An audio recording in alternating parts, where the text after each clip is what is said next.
हरियाणा सरकार ने पिछले 17 सालों से पदोन्नति का इंतजार कर रहे पीजीटी संस्कृत अध्यापकों को खुशखबरी दी है। शिक्षा विभाग ने 395 अध्यापकों की पदोन्नति के आदेश जारी कर दिए हैं, जो साल 2007 से पदोन्नति का इंतजार कर रहे थे।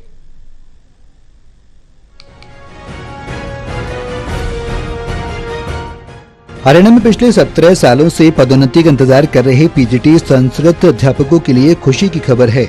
शिक्षा विभाग ने 395 अध्यापकों की पदोन्नति के आदेश जारी कर दिए, जो साल 2007 से पदोन्नति का इंतजार कर रहे थे। सरकार के इस फैसले के बाद हरियाणा राज्य संस्कृत अध्यापक संघ के राज्य प्रधान रामप्रसाद कौशिक के नेतृत्व में पूरे प्रदेश से आए संघ के पदाधिकारियों और संस्कृत अध्यापकों ने स्कूल शिक्षा मंत्री कंवरपाल के आवास पर पहुंचकर उनको पगड़ी बांधकर और स्मृति चिन्ह देकर उनका आभार व्यक्त किया। राज्य प्रधान प्रसाद कौशिक ने कहा कि स्कूली शिक्षा मंत्री कंवरपाल के प्रयासों और इनकी कलम से संस्कृत अध्यापकों के हित में यह ऐतिहासिक फैसला हुआ है। इस फैसले के बाद हमारा 17 सालों से चल रहा वनवास खत्म हुआ है। ये मांग बहुत लंबे समय से अटकी हुई थी, जिसे मुख्यमंत्री मनोहर लाल और स्कूल शिक्षा मंत्री कंवरपाल ने गंभीरता से लिया और एक ऐतिहासिक फैसला कर हमें बहुत बड़ी सौगात दी है। पहले की सरकारों ने इस विषय को कभी गंभीरता से नहीं लिया, न ही कभी इस विषय को आगे बढ़ाने का प्रयास किया।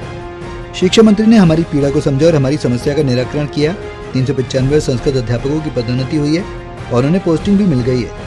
300 के करीब पद रिक्त हैं, जल्द ही उनकी पदोन्नति से वो भी भर जाएंगे।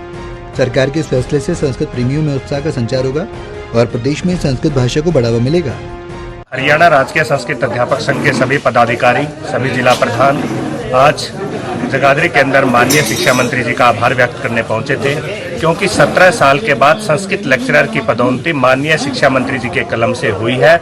इसलिए 17 साल का वनवास उन्होंने दूर किया है। उनका आभार व्यक्त करने के लिए संस्कृत समाज आज जगाधरी में उनके निवास स्थान पर आया था। सभी जिलों से आए हैं, हमारे पलवल, फरीदाबाद, झज्जर, सोनीपत, पानीपत, करनाल, कुरुक्षेत्र, महेंद्रगढ़, हर जिले से साथी यहाँ पे पहुंचे हैं।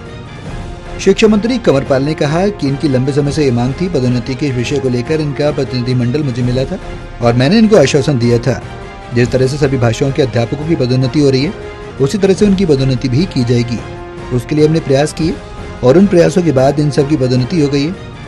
संस्कृत सभी भाषाओं की जननी है, जिसमें हमारे वेद, उपनिषद और अन्य धार्मिक ग्रंथों का ज्ञान निहित है। देखिए, बहुत लंबे टाइम से इनका प्रमोशन का जो था विषय, वो प्रमोशन की हुई नहीं थी। तो ये मुझे मिले थे और मैंने इनको आश्वासन दिया था कि जब सभी भाषाओं के जो भी हैं अध्यापकगण हैं उनको प्रमोशन हो रही, तो संस्कृत की प्रमोशन भी उसी प्रकार से होगी जैसे और की है।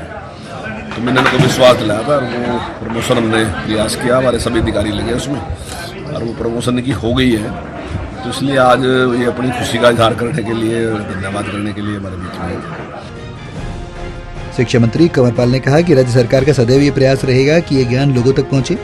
संस्कृत भाषा को और अधिक बढ़ावा मिलना चाहिए, जिसके लिए सरकार प्रयासरत है। संस्कृत पूरी तरीके से एक वैज्ञानिक भाषा है। पूरी दुनिया ने इस बात को स्वीकार किया। आने वाले समय में संस्कृत का बहुत उज्जवल भविष्य है और ये दुनिया की भाषा बनेगी। यमुनानगर से टोटल न्यूज के लिए राहुल सहजवानी की रिपोर्ट।